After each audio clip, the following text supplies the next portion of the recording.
Hola, ¿qué tal? El placer de saludarlos nuevamente a esta nueva propuesta pensada en la toma de decisiones en el mercado económico y en el mercado financiero, con dos segmentos, uno de análisis y el otro en el famoso comprovendo. Decisiones de traders que usted va a tener cara a cara para tomar decisiones, en la ayuda de toma de decisiones, por protagonistas del mercado, con un segmento conducido por Santiago Roca que se llama Comprovendo. Pero el programa va a empezar de esta manera y ya lo presento con el amigo Sergio Berenstein, porque hay muchos datos de la política que nosotros no podemos dejar de ver.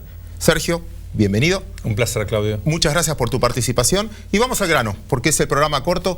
¿Qué cosas un operador financiero, un operador económico no puede dejar de ver hoy de la política? Hay tres aspectos fundamentales, Claudio. Por un lado, la cuestión de las paritarias, porque es clave para la dinámica inflacionaria. La segunda cuestión, las campañas.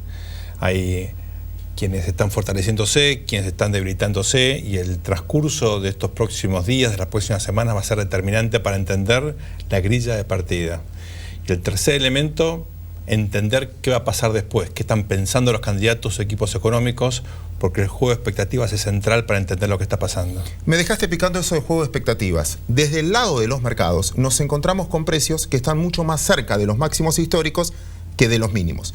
¿Cuánto de eso es expectativa por lo que puede venir, el que está comprando hoy está apostando al que viene, o cuánto de un presente que parece, al menos económicamente, un poco más relajado o no tan malo como se preveía a principio de año? Para los electores es muy importante lo segundo. Para los operadores es fundamental lo primero. El mercado está mirando un futuro, indudablemente, con una expectativa claramente mejor. Pero para el ciudadano promedio, para el votante que está tomando decisiones en el corto plazo, el clima que se viva, sobre todo la cuestión del tipo de cambio y la evolución del mercado de trabajo son fundamentales. Por eso la pregunta clave es, ¿qué va a pasar con el dólar? Bueno, lo van a discutir, nosotros nos vamos a zafar de esa pregunta con los operadores. Pero ¿qué va a pasar con el dólar? Y ahí yo te voy a retrucar con una pregunta, me voy a lavar perfectamente las manos.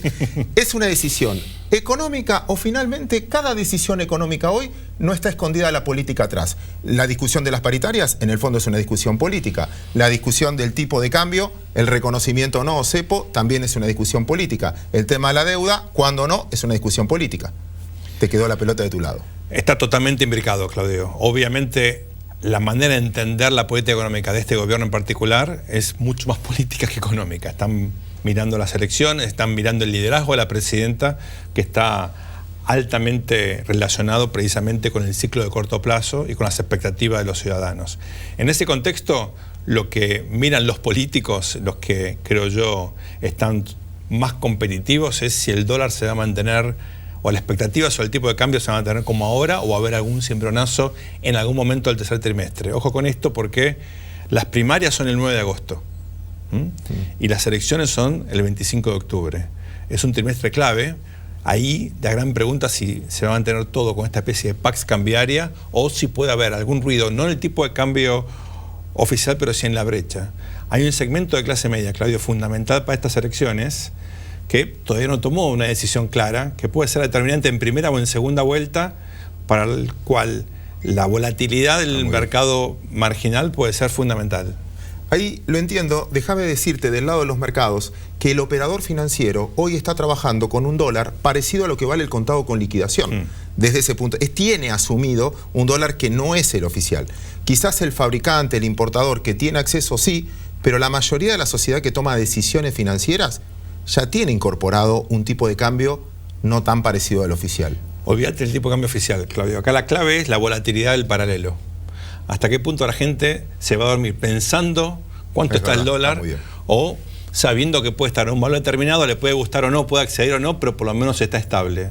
Hay que mirar siempre la estabilidad como un factor fundamental o la variación como un factor que puede modificar expectativas. Ahí me vas a tener que escuchar un segundo y la última pregunta que te voy a hacer finalmente. Vos aconsejás a un montón de fondos comunes de inversión, del exterior, etcétera, que su decisión de compra o no compra es fundamental en el flujo que puede llegar a venir.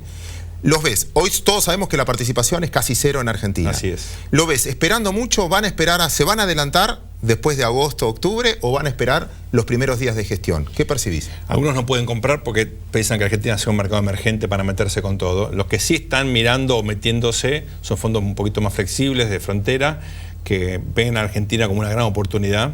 Algunos, los más arriesgados, ya han comprado.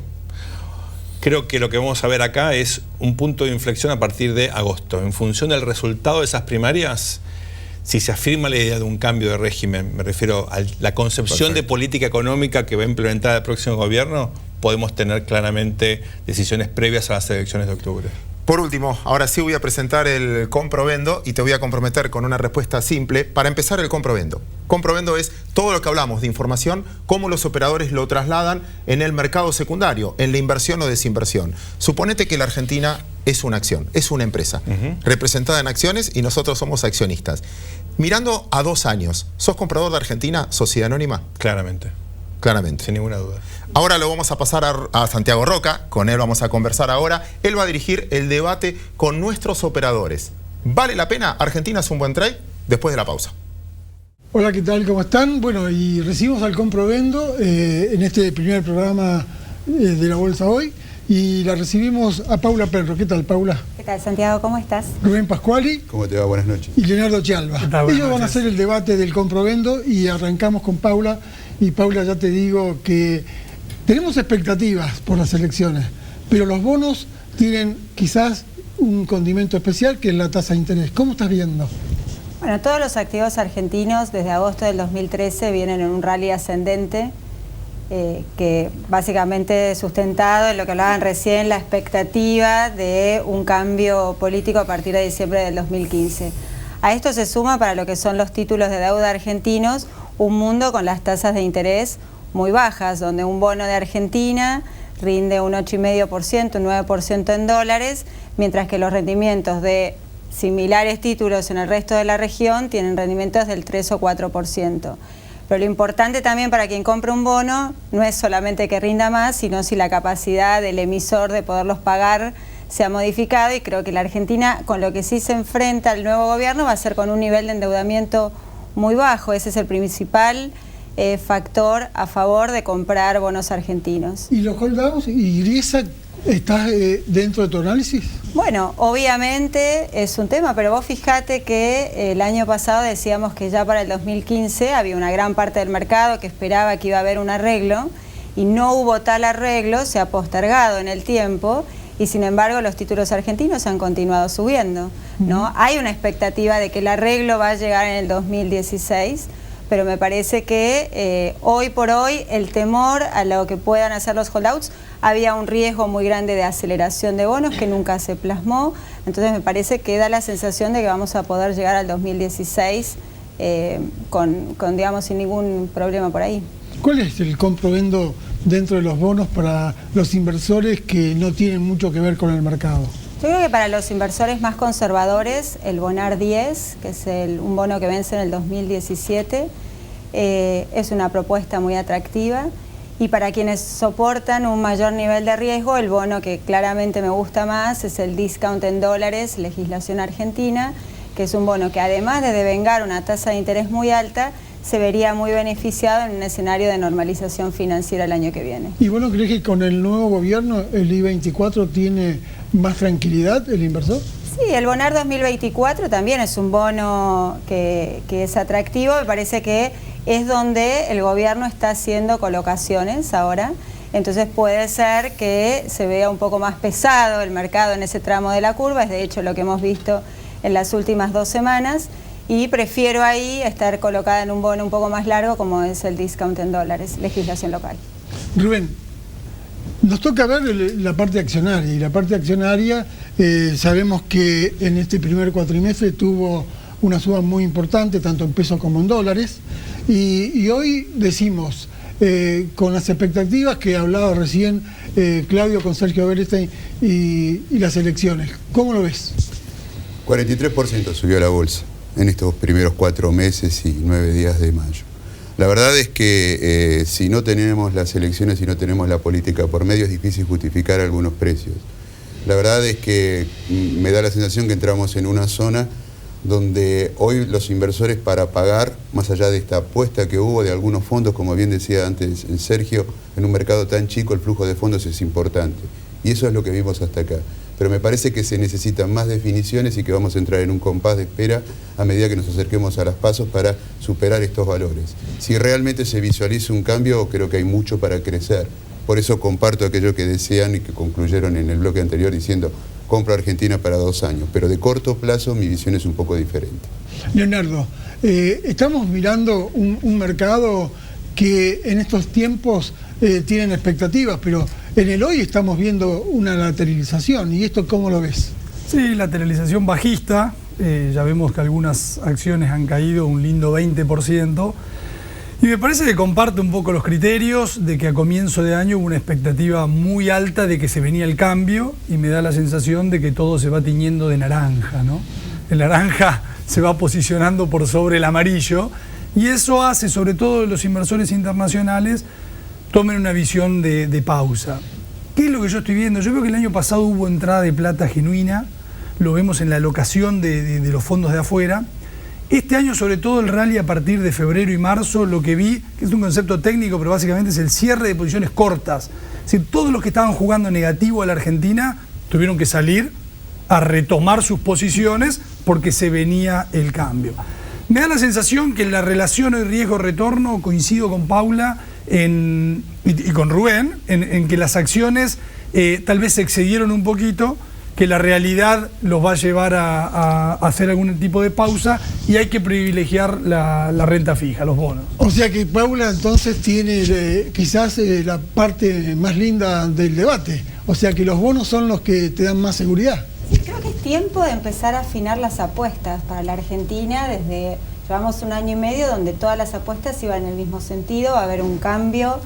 Ahora ya ese cambio es más palpable, no estamos todos los candidatos parecieran estar de acuerdo, los principales candidatos, en que Argentina va a un proceso de normalización financiera, pero me parece que el mercado también va a empezar a anticipar esta discusión de si la normalización va a ser por la vía del shock o por la vía del gradualismo, y en función de eso va a ir sofisticando quizás un poco más las apuestas.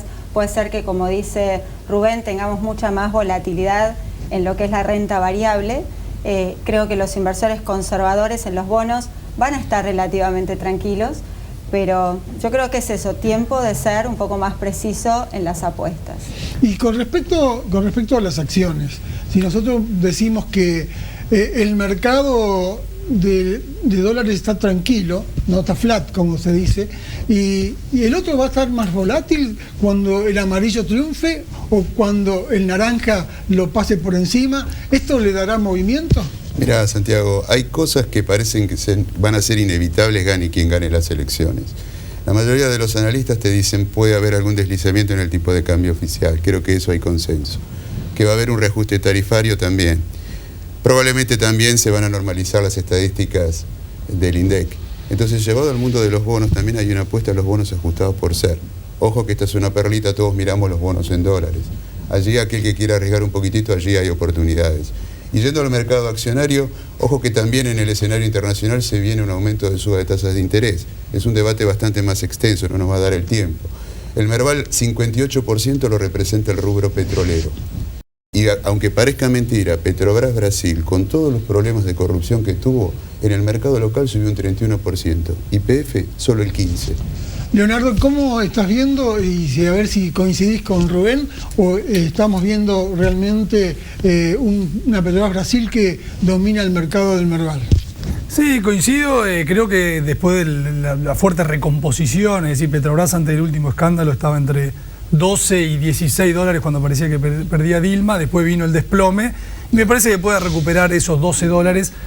Yo lo que le diría a la gente en la estrategia de cómo ir armando sus carteras, que por ejemplo piense hoy, después de que las acciones han subido mucho, y que tienen esa perspectiva positiva de mediano a largo plazo si viene el cambio, por ejemplo las alternativas de lanzamientos cubiertos, para hacer tasas en pesos muy atractivas, porque hace un tiempo atrás uno comparaba tasas en pesos que el inversor podía conseguir 30% versus tasas que se van acercando cada vez más al 20, 24, si no hay que irse a plazos muy largos, en donde el 24 hoy compite con el 10% en dólares que me paga el bono, más la devaluación del oficial.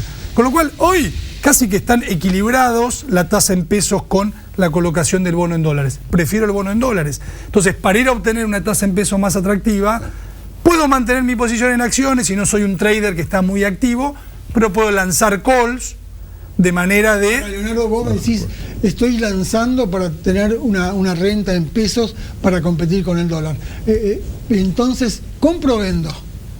Mirá, bonos soy extremadamente comprador. La posición hoy de acciones tendría una posición menor y esa posición la tendría lanzada en gran parte.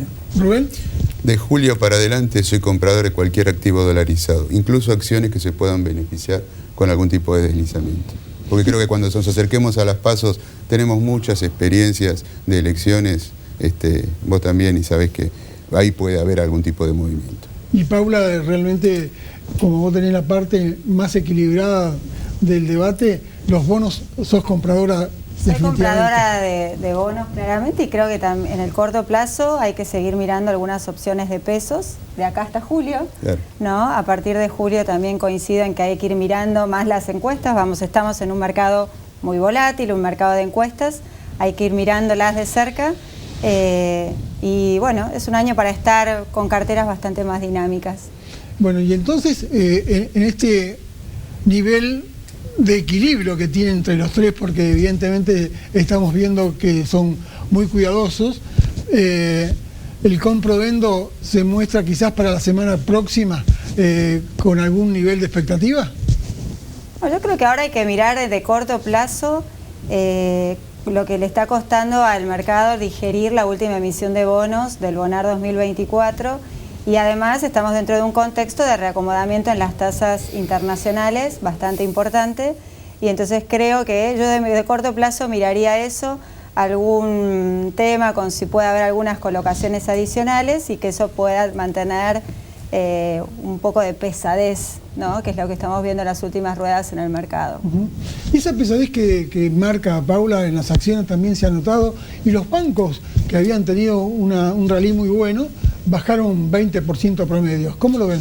Mira, los bancos es que llegaron a un nivel en el cual ni los bancos brasileños, en el mejor momento de Lula, llegaron en términos de ratios, no quiero aburrir, pero esos ratios técnicos que vamos mirando los analistas, llegaron a estar más caros que los bancos brasileños en su mejor momento, en donde el dólar se devaluaba, las tasas de interés iban definitivamente para abajo, había un proceso de crecimiento del mundo fenomenal, la plata iba a los mercados emergentes. Entonces la expectativa fue demasiado grande. Me parece que estamos volviendo a cierta cosa racional, en donde es como parar la pelota, desencillar, mirar. No habría que sorprenderse si hay alguna caída adicional. Acá lo interesante también es el proceso en el cual el dólar a nivel mundial se está fortaleciendo mucho. Es decir, acá devaluó Europa, devaluó Brasil, devaluó Colombia, devaluó Chile. Los únicos países del mundo que no devaluaron son Suiza, Hong Kong, China, Argentina. O sea, no es que uno tiene una visión devaluacionista. Los precios en el mundo de los tipos de cambio se van moviendo, y nosotros somos, juntos con esos países que mencioné, uno de los pocos que no movimos nuestro tipo de cambio. Está muy bien. Dos palabras, mira, con respecto a lo que vos preguntás de los bancos. Los ADRs argentinos, los principales bancos, los que están en Almerval, en lo que va del año, vos tenés un Galicia, un banco francés arriba de 30% en dólares arriba, un banco macro 22%. Comparalo con los bancos americanos.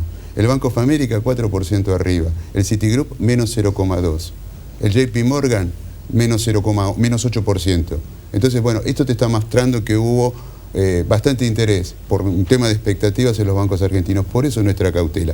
Y además el almanaque no nos ayuda. Acordate esa vieja frase de Wall Street, de que había que vender en mayo y quedarse fuera del mercado. Paula, nos estamos yendo.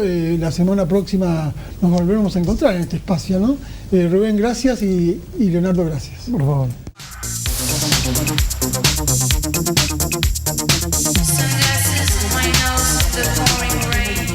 Seguimos en la bolsa hoy. Muchísimas gracias por esperarnos. Santiago, lindo debate se armó.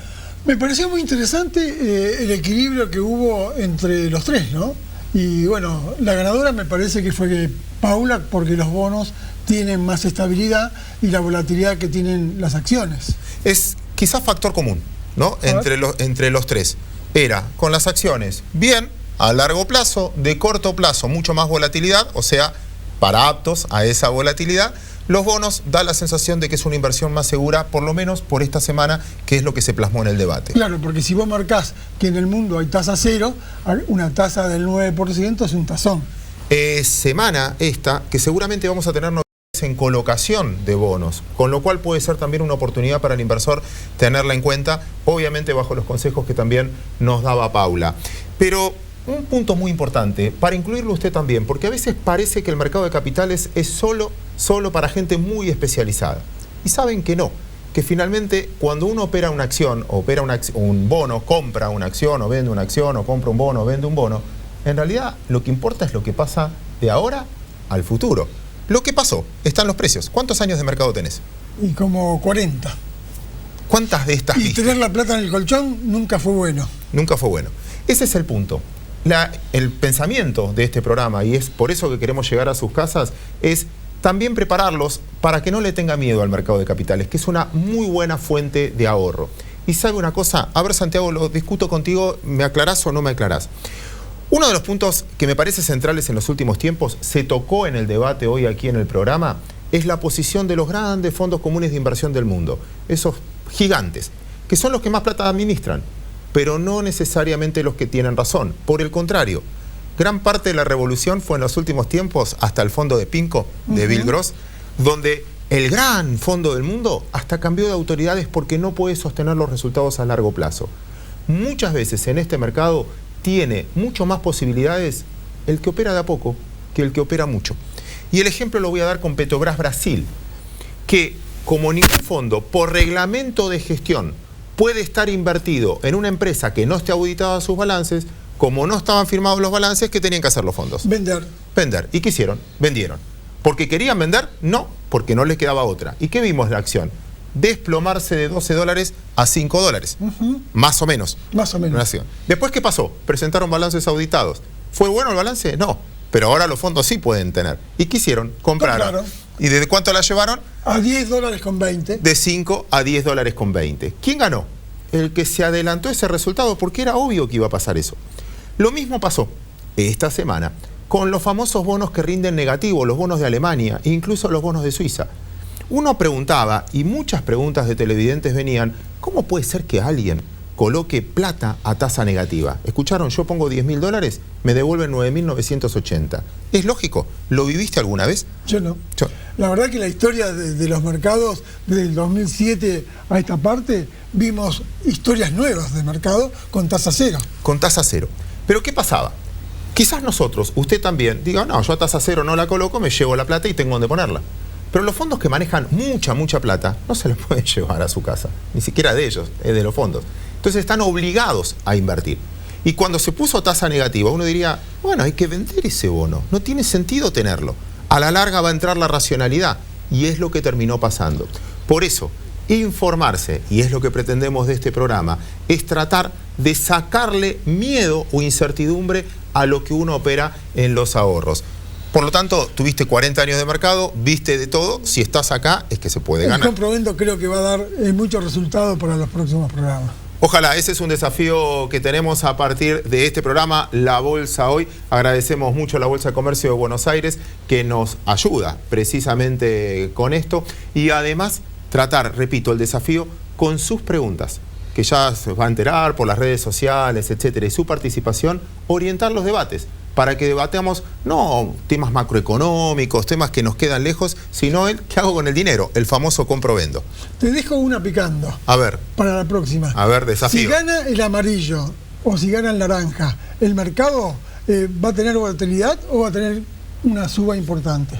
Lo vamos a discutir, porque sabe una cosa y cerramos el programa con esto. A veces no es tan importante lo que va a pasar. Lo importante es la expectativa previa que uno tenía. Muchos decían, bueno, este año va a ser muy complicado, el dólar 16, etcétera. Como no pasó, los mercados dijeron, bueno, castigaron los consensos, como dice un amigo. Ahora bien, El tema es la expectativa previa que hay con respecto al futuro. Parte se tocó en el debate, parte, señores, lo vamos a tocar la semana que viene. Muchísimas gracias.